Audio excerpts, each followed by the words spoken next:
Good afternoon, Steve. Hi, Larry.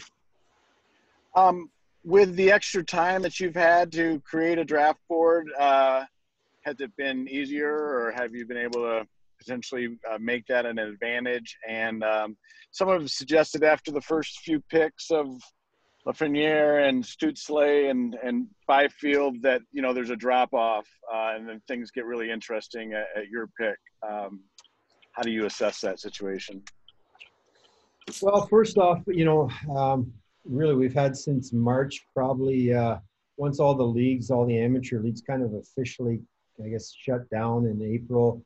We were able to, we were able to interview the kids in this format online, spend a lot more time with them actually, just in discussions.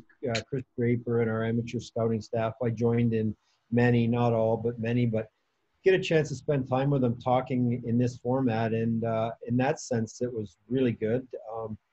We missed the draft combine, and I think it is debatable as far as fitness testing and things, how valuable that information is. But so we didn't get that. The more information you have, generally you like to have it. But it's given everybody time to discuss, debate, and go back and review. The only thing we can do really is review game film, from last season. So I think we're as well prepared as we can be under the circumstance. And yes, we would have loved to have had the U18 championships and all the kids that weren't in that tournament playing last spring to kind of use that last 6 or 8 weeks to make your final assessments. But every organization's in the same boat.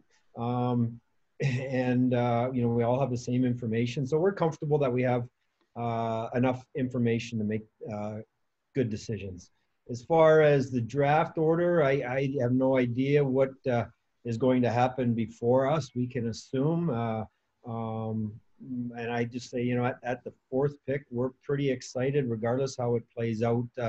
If in fact it goes in the order you suggest, with what our options will be at 4.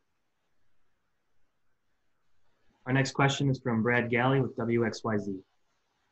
Dave, thanks for doing this with us and getting together.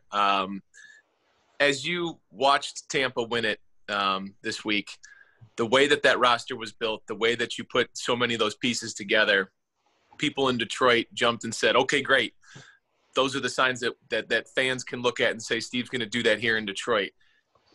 Is there a consistency that hopefully down the road you'll look at and say, this is exactly how we want to build the roster, just like we did in Tampa? There are certain takeaways that you can put together from Tampa and Detroit, or is it simply just getting talent in the building and going from there? Yeah, well, it's as simple as getting talent in the building. There's many ways to get it. Ultimately, you look at the Tampa team. They started with Steven Stamkos and Victor Hedman. They were the 1 and 2 picks in the draft. They were picked before I even got there. And then a lot of that team was draft choices. And some of those players, whether they were acquired this year after myself leaving the organization or while I was there, were either drafted by the organization or draft picks used or prospects used to get those players. I think of Ryan McDonough, who we acquired in a trade while I was there. And then Julien Brisebois at this most recent deadline used first-round picks and prospects to acquire a couple players who played big roles for them. So, again, our plan right now is to draft, to try and accumulate or add additional picks along the way. Draft, be patient. Hopefully we draft well and build the nucleus of the team. To build it through free agency is impossible. It just doesn't work. And to do it through trades, I think, is extremely difficult because they want your good assets, and our assets are young players in our draft picks right now, and that's what we're trying to build around. And then are you aware that fans call it the Yzer plan, and do you guys call it that in-house as well? No, we don't call it that. Thanks, Steve. Yeah. Our next question is from Helene St. James with the Detroit Free Press. Hi, Steve. Given that you need an impact player at every position, what was the process like to determine the organization's rankings in terms of who you want at 4th? Well, I guess I can't say how every other team does it because I don't really know. We have criteria we're looking for in prospects, players to come into the organization, on ice and off ice characteristics, and we compile those, or we take all those into account when we form our list. I guess my question is more, did you go in thinking, okay, whether it's forward or defense or goaltender, this is what we need most, and then go from there, or? No, we didn't. Honestly, at this early stage, where we're at as an organization, I don't think we can really target a particular position. We're going to take the best prospects, and honestly, I think regardless of the state your team is in, unless you've got the first or second pick and there's a year when there's a bona fide franchise player, you're not really targeting a position. The kids are 17, 18, 19 years of age. The vast majority of them are 3, 4, 5 years away from playing in the NHL. Your needs as an organization will change over time. So we try to draft, the best prospect available with that current pick. Now, having said that, if we draft 5 left shot defensemen in the first 5 rounds, there's a chance we may go in a different direction in the 6th round. And just lastly, given that you've had so much more time, have you been able to use that to get maybe much more of a look at later round picks than you normally would? I mean, or is it, since they haven't been playing for so long, doesn't really matter, or what is that? Yeah, like? Well, I would say collectively our amateur scouting staff within their area would have, there's just much more technology within the last few years, much more ability to more games are streamed, more games are saved on different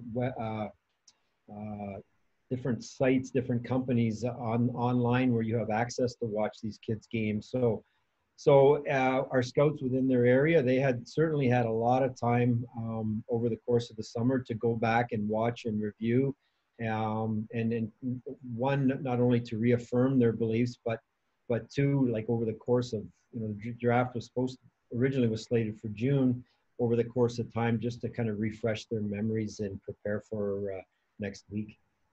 Thank you. Our next question is from Daniela Bruce with the Ward on Woodward. Hi, Steve. Good to see you. What I was wondering is, aside from the draft, free agents also need to be signed next week. So how are talks going with your free agents, specifically Anthony Mantha and Tyler Bertuzzi? We've had discussions with the restricted free agents. As you know, we've had discussions. We don't have a contract in place for either player yet, but we've had discussions with them ongoing. A couple of other RFAs we have had some contact with. We'll kind of debate here over the next week on what qualifying offers for our restricted free agents are due next week. So we've got to make decisions on who we qualify and don't qualify. And also, leading up to Tuesday, really, what do these next few days look like for you? I'm assuming you and your team have already made most of the decisions and have your list set on your prospects. So what do these next few days look like? Yeah, we're pretty well organized and prepared to go for Tuesday evening. You kind of check in with teams regarding the draft to see, on interest in moving up, moving down, not necessarily just within the first round, but in other areas, and get a feel for what they're thinking ahead of time. And then we've got other business to do. You mentioned contract negotiations with our own players. That is ongoing, and then preparing for next Thursday or the 9th for unrestricted free agency. We've been doing a lot of internal discussions, wrapped up kind of our final meetings. We've had a lot of final meetings over the last few months, kind of get ready and prepared for unrestricted free agency next week. So you're talking to other teams about, they're in the same boat we are. They're debating, are they moving qualifying guys, or looking to move guys? Are they looking to sign their own free agents or make their players available? And just other ways of improving your team. So it's really it's a little bit condensed or compressed time period. So we're actually extremely busy right now. Thank you, Steve. The next question is from Mike Stone with 97.1 The Ticket. How you doing, Steve? Mike, how are you? It's obvious you guys need another goaltender. There's some, big names, Lundqvist, Holtby, and some others. If the price is right, or any of those guys' interest, or are you still so in your rebuilding that a veteran goalie like that would not be something that you guys would consider? What I can't, players are technically aren't free agents yet. So I won't address it specific to anyone, but we will be looking in the free agent market for a goaltender. I've spoken with Jimmy Howard. We're not going to offer him a contract prior to the free agency period. So we will look at the free agency market at goaltenders, as you know, and you point out there are several that today look like they'll be on the market next week, and we'll look to fill the position with that. Without that window to talk to free agents, we have to wait until October 9 to really get a good feel for where there's a fit for the interest of these players and the parameters of contracts. So we'll get a better idea next week. And one other quick thing: was there any amount of self-satisfaction watching the Lightning win the Cup the other night? I don't know. Self-satisfaction is probably not the right word. I enjoyed watching the entire playoffs. I enjoyed watching Tampa won. They're a good team. They're an entertaining team. I felt, a lot of the players, a lot of the staff, the owner, they are friends, and I had a great working relationship with them. So I was very happy to see them win. They've been close for a number of years here now, and so I was really, really happy for them all, for that fan base as well in Tampa. We've been through that here, as close in the mid-90s, getting close and not winning, and finally the relief and the joy to win. So I was really pleased for Tampa and the entire organization. Thank you.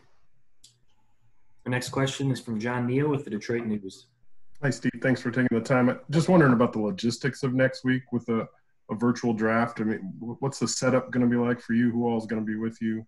Are the scouts scattered or together here? And have the GMs done a run through with the league on this, or will you? If not? No, we're prepared. We've actually this morning did our own a bit of testing, walking through the technology we'll be using. The league is running through it with our IT people to go make sure we're following their, the way they want it run, make sure everything is operational. We've got guidelines for what it is. I'm very comfortable after this morning that it should work out really well. Regarding our scouts, the only ones that will be here are the ones that can one, get in the country, two, that can get in, that most of our guys are going to be scattered. All of our guys in Europe will be at home. All of our guys in Canada will remain in Canada, apart from Jesse Wallen. He's going to come in. And so we'll have everybody on a call, much like this, live throughout the entire process. And we're comfortable with how it's going to operate. So we've got a good-sized room that allows for everyone to be comfortable and communicate, and it should work out just fine.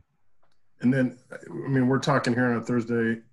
I wonder how busy you think these next 3 to 4 days are going to be leading up to the draft, just in terms of trades and whatnot. A lot of decisions crammed together here in a pretty tight space, especially, for instance, Julian in Tampa's got a lot on his plate here now in the next few days. Well, I would say I think there'll be a lot of phone calls made, every team is doing that. It's just generally that's what we do prior to the draft, leading up to free agency. That's generally what happens. I cannot tell you how much action there'll be, but I do know we're in constant community. You're on your phone basically all day, each day leading up to the draft. And, some teams have, different goals they're trying to accomplish right now. There's just a lot of uncertainty, I think, around the league. Nobody really knows what's going to happen on October 9 with free agency. What's going to happen in the market? Is it going to be business as usual, or are teams going to be more conservative? I really don't know. You talk to some of the clubs that, from our position, that teams that need to make some moves based on the salary cap and see if there's a fit to do any of those things. So John, how much actually gets accomplished, I don't know, but I know we'll all be kind of working the phone. Thanks, Steve. Next question is from Max Boltman with The Athletic. Hey, Steve, how you doing? Good, Max. How are you? I'm good. So I think you kind of alluded to this a little earlier, but when you look at your vision for what this team will eventually look like, do you have kind of bottom line traits that you want these guys you're drafting to share, whether that be the way they think the game or the way they compete or anything like that? Yes. You don't want to share them? Nope. Okay, fair enough. Good players. I'll leave it at that. Fair enough. And then my other one was, obviously a really unusual year to prep for this draft. Is there anything you did this year that you wouldn't have done in a normal year that you would like to keep, even when things are more traditional? I think this format, like doing a lot of our meetings, particularly in season, I don't want to run our organization remotely forever. I think interaction, spending time together, going to games together when we're allowed to do that, I think is crucial. But what I've learned is, during the season, using technology maybe as a cost savings measure to hold our meetings, reduces travel, makes it, you don't have to spend time traveling back and forth. So it has become an efficient way to hold meetings. So, I could see us using these forums in the future.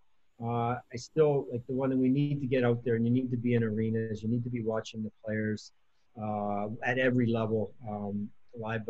But so I guess, thinking of it, I think we will do some of our mid-season meetings potentially online. It just saves everybody time. You're allowed to be, instead of, as much as we enjoy like taking off somewhere and holding our meetings, you're missing games at crucial times during the season, and this allows us to be more efficient in our time and in our expenses as well.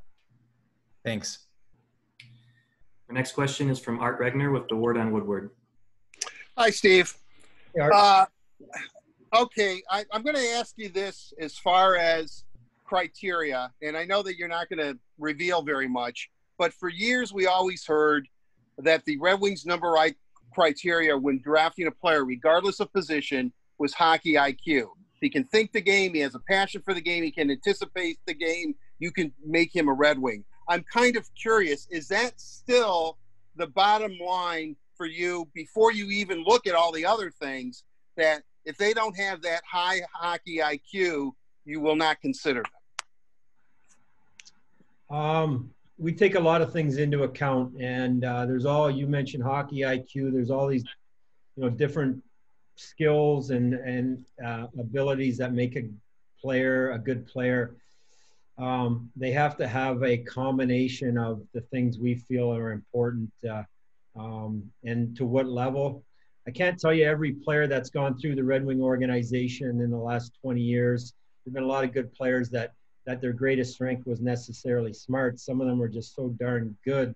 Good hockey players come in a lot of forms. So, there's no one characteristic that is going to be a telling factor. Another one with unrestricted free agency, Tuesday and Wednesday you're drafting. Friday you can sign unrestricted free agents. Is it imperative, and I know you have a lot of cap space, but would you like to at least get Mantha and Bertuzzi done so you have a little bit more of where you can and cannot do come Friday? I would like to get them done. Yeah, sooner, great, but we have time. I'm confident we'll get them under contract. I can't tell you for how many years, or, the term and the AAV kind of go hand in hand. So I'm confident we'll get them signed at some point, and would like to do that as soon as possible, but the process takes time, and that's okay. It's not going to hold us really back from doing anything else we need to do. Okay, thanks, Steve. Appreciate it. You're welcome. Our next question is from Ansar Khan with M Live. Hi, Steve. You've got quite a few second and third round picks over the next couple of years. And given the success you had in Tampa, finding players in mid to later rounds, are you more inclined to keep those picks, or do you look at it as giving you flexibility to maybe either trade up or trade for players using some of those picks? Yeah, they're all options. I guess the answer, I wouldn't rule anything out. In order to trade up or to trade, like to go in and say, hey, I'm definitely going to trade up or definitely trade back, one, you have to have a partner that wants to do that, and or another team that wants to do that. So if those situations come up, we'll certainly look at it. We're trying to add draft picks really at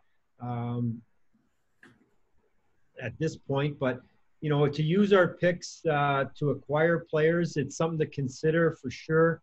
But I would want those to be younger players that we know that will be with us for a while. At this stage and at this point of the off season and this stage of our rebuild, to start using draft picks to acquire, players that might be an unrestricted free agent in a year or two that may or may not be with us, doesn't make sense unless the cost of giving them up is so inexpensive that we have to do it. So I tend to hold on to our picks. I'd like to add more picks. Again, if there's a good young player that is being moved for whatever reason that we think is going to be here for a long time, and the cost to acquire that player isn't, in our eyes, too much, I would look at that. But again, I really, right now, I expect us to use our picks next week in the draft. Our next question is from Carly Johnston with the Ward on Woodward. Hey, how's it going, Mr. Yzerman? Oh, I'm good, Carly. Thank you. Good, very good. All right, so you touched on this a little bit earlier, but with a lot of these draft prospects, playing overseas, have you been taking notes ahead of the draft? Like, has anyone's gameplay swayed your opinion, adding, subtracting anyone from the draft docket? Not really. It's the European leagues have been playing roughly for a month. So, obviously we have been watching. Myself, I've watched a little bit. And it's tricky, because, most of the North American kids haven't been playing. These kids in Europe, they're good play or poor play for that matter. Does it move them above or below the guy that hasn't played? I don't think it's changing our opinion really that much. Watching these kids right now, we kind of going into last month over the course of this summer, kind of formulated our opinion, did our research to the best we could on the guys' background checks and whatnot to the best of our ability. And it's with the European kids, it's given us a chance to watch them a little bit more. But I guess to answer your question, ultimately, it's not really swaying our list that much. Fair enough. Okay, so I know this is your second year drafting with Chris Draper, but what's it like going through the process with a former teammate? Well, it's good. Like Chris and I played together for a long time. We talk a lot through our playing days. You talk hockey a lot, all the different things. We share a lot of, I guess, common feel for players that we like and what we look for. I can tell, Drapes really has a passion for scouting. Even, prior to me rejoining the club, I used to see him at all these tournaments, all these games out, doing the amateur draft. So I have a very good comfort level with him and knowing what he's looking for in players that he likes or traits that he likes in players. So I enjoy talking to him. He's a hard worker. He's very organized, and our communication has been excellent. Perfect. All right, last one. A fourth pick, drafting a fourth pick. Do you have any words of advice for these kids? For the kids?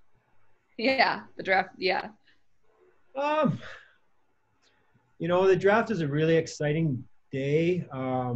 Ultimately, regardless of where you're picked or not picked, really becomes irrelevant. Once you're picked, you got to go out and become an NHL player. So kids develop at a different rate, all of them, and it's hard to make it to the NHL. And again, regardless of where you're picked, There's no guarantee that you're playing or not playing. Ultimately, you find out over time how bad they want to play, how much they love it, and how, you know, their desire for making it to the NHL is going to be the difference maker. Where you're drafted isn't. Beautiful. Thank you so much, Steve.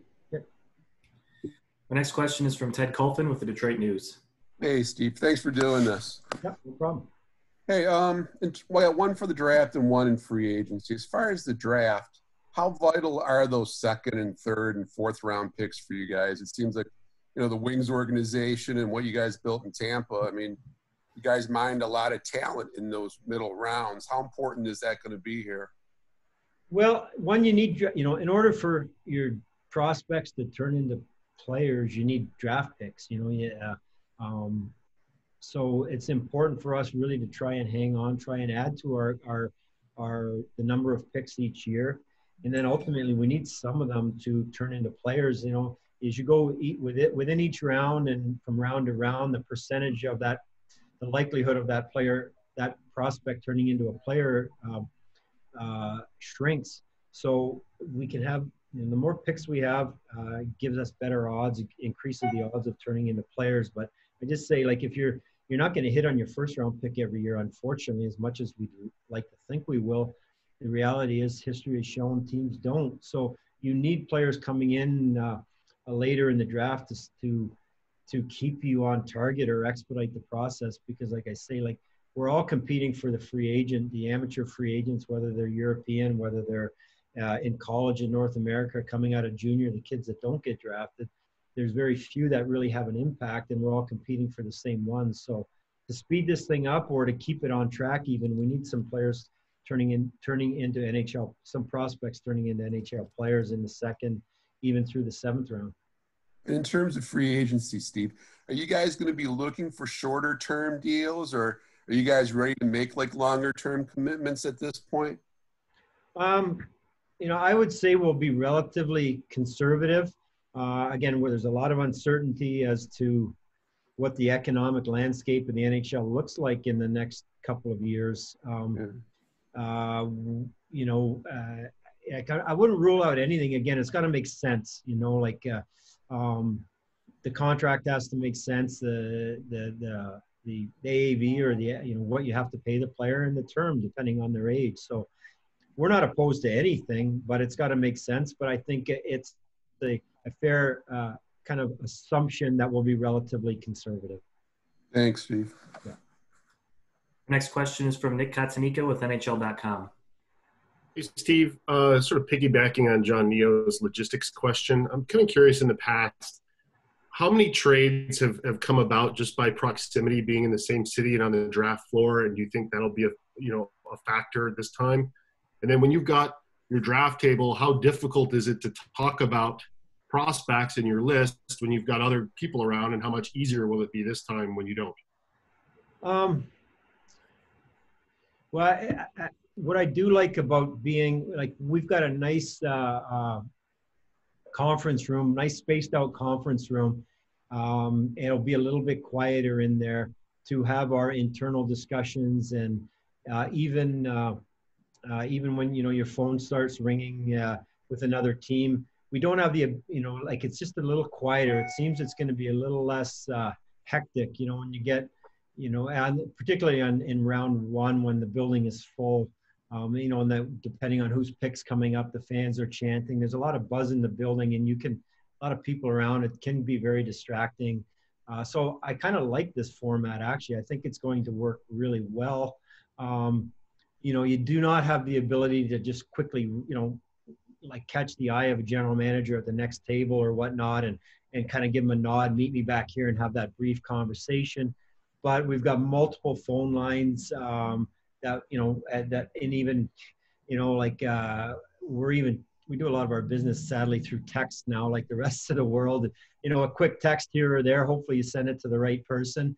You can get a lot done pretty quickly. It will work, but that convenience of just being able to, you know, nod to somebody and meet me at the back for a quick discussion, that's going to be gone.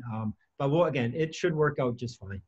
Just fishing for an anecdote, you ever pull off a big trade with that? Like, the meet me over here kind of thing? Did it ever come to fruition, something significant? Well, I don't know if this applies, but, you hear a lot about Braden Point. We traded up one draft pick to get Braden Point. We're in the third round, and we were talking about picking him, and one of the people at the table, Minnesota's picking right before us, and they're like, "Oh, Minnie, he's the type of guy that Minnie drafts," and like, really, Minnie's literally right at the next table. And can't remember, but I picked up my phone, and Chuck Fletcher was the GM, and said, "Chuck, are you interested in the 7th for us to jump in front of you for the pick?" And he looked at me just like I'm 10 feet away, and he's like, "Kind of, are you serious?" And I'm like, yeah. I shrugged, and he said, "Okay." And he said, "But you got to tell me who you're picking." And we told him, and we gave him the 7th round pick, and obviously it turned out to be good. But in all likelihood, Point probably would have still been there, and we would have got another set. We would have had our 7th round pick. So, that was, I never really, most of them, you do them on the phone, after the first round. How it really works is you get into the second or late first and second, people are looking to move up to get that player. Their list is, depending on how it's shaped, they're looking to get that last player in this group, or that group is gone. They're looking to move back to a different group of players. So I find in that late first, second round, early third round, your phone is ringing. Everybody's looking to move up or move back. Thank you.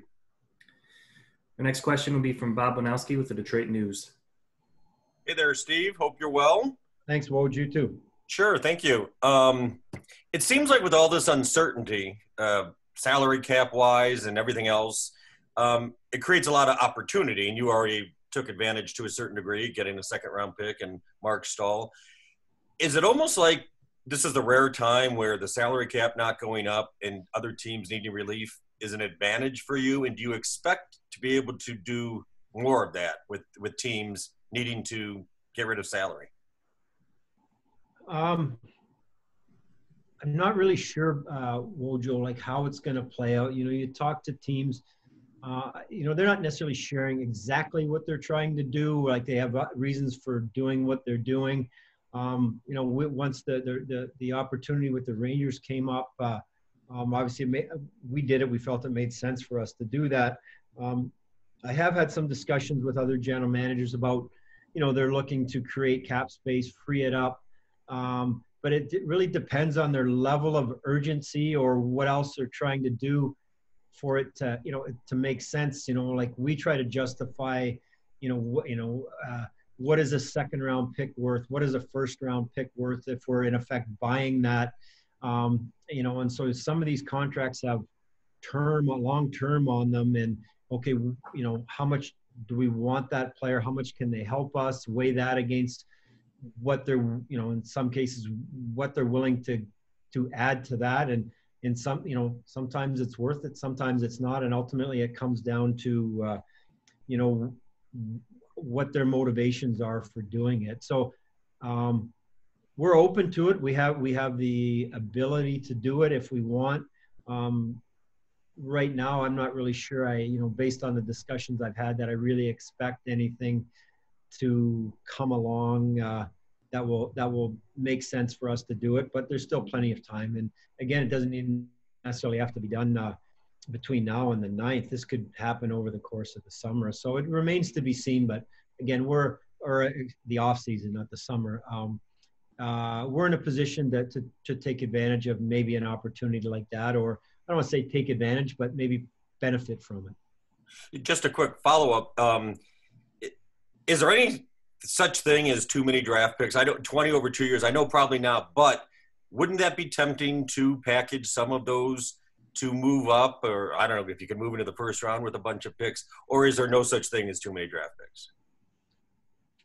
You know what? I would say I can't tell you what the number is, but there probably is too many draft picks at some point, although the more lottery tickets you have, the more chance you have of winning, right? But ultimately, only so many players come out of each draft. I'd like to spread it out. Like, what do we have? I think we have 9 picks next year as well. I don't think with the 10 that we have, we're even close to too many.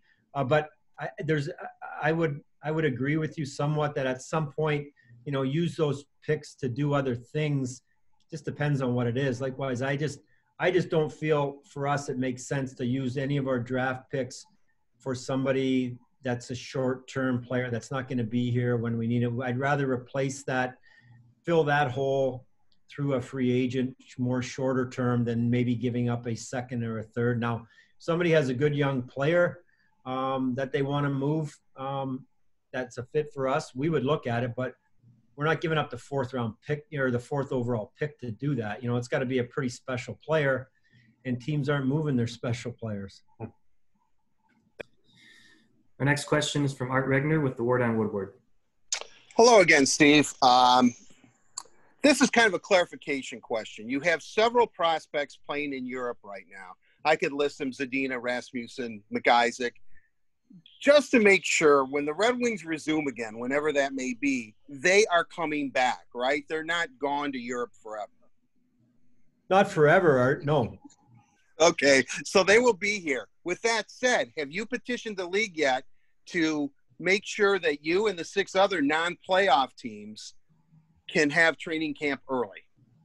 Can start 2 or 3 weeks? I mean, just some of our kids that are gone to Europe will have the ability to bring them back.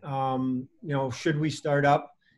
We are looking at situations now where we're not opposed to our players going there, our prospects playing the entire season there, because there is uncertainty as to when or if the American League will start. The NHL, I'm expecting us to start. I just don't know the start date. So I want to clarify that we're not opposed to our kids. It might make sense for them to stay for the year.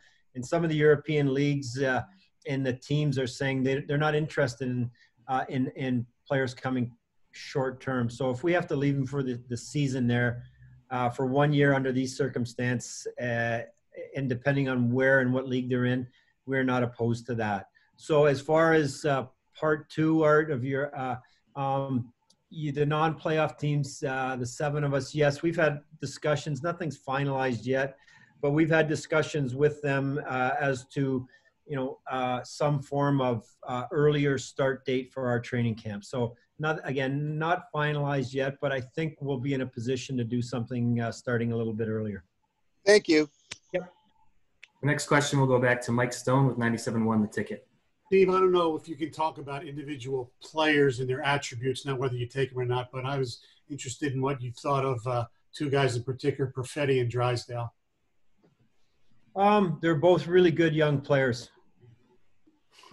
Okay. Follow up to that. I don't know what else to say. Sorry. Their attributes, whatever.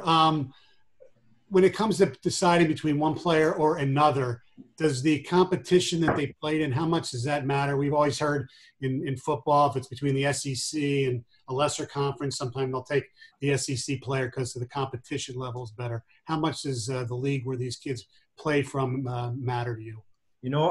I don't know what the right answer is or what we should do, but I really haven't taken it into account much. Maybe there was a time when I did, but it makes it a little harder. You got some kids playing in a men's league in Europe where they don't get much ice time. Other kids here, depending on when they started in their 3rd year, they're a late birthday playing major junior hockey or even playing college hockey. So they're playing at all different levels.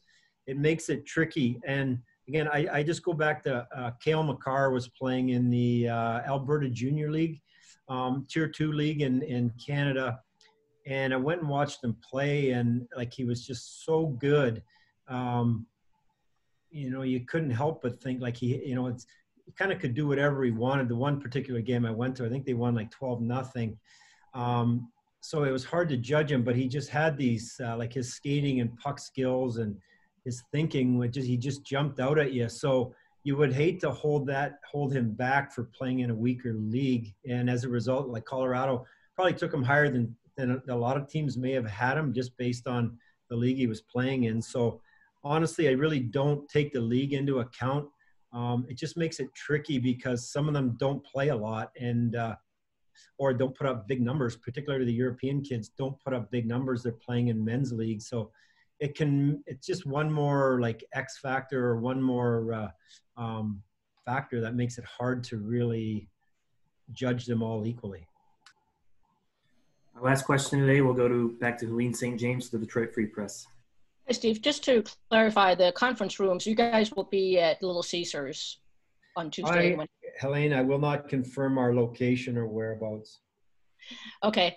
And you've mentioned you're not offering contracts to Daly, Erickson, Howard. Are there any forwards so far on that list you're not bringing back? We have, as far as our unrestricted free agents, I think you've covered them. We've got some decisions to make on some of our restricteds, if in fact we're going to qualify them or not qualify them and offer them contracts, or not qualify them and let them go. We're not, we've got some time to make that decision, and we're just kind of weighing what, if any, other options there are before we make those final decisions. Okay, and then lastly, just some of the prospects mentioned last week that when they did the Zoom interviews with you guys, that they neither saw nor heard you. What were you looking for, kind of sitting back during Zoom interviews? Like most of them mentioned Chris Draper asked most of the questions, and you had your screen blank and your microphone muted. I was doing yoga for most of the interviews, so I was, trying to not be a distraction. Honestly, I can't remember. There's a lot going on, and the only reason I might have been muted at that time would have been because I was on another call or whatnot, or quite frankly, I've got an older dog who barks pretty much for no reason whatsoever. So a lot of times I was simply muting my microphone for that reason. So I really wouldn't read into anything I do. All right, everyone. That's all the time we have today. Thanks for joining us. Thanks, Steve, for your time, and we'll talk to you all again next week. Thanks, Steve. Okay, thanks, everybody. Appreciate it, and look forward to seeing you guys next week again. Thank you. Thank you, Steve. Thanks, Steve. Thank you. Take care.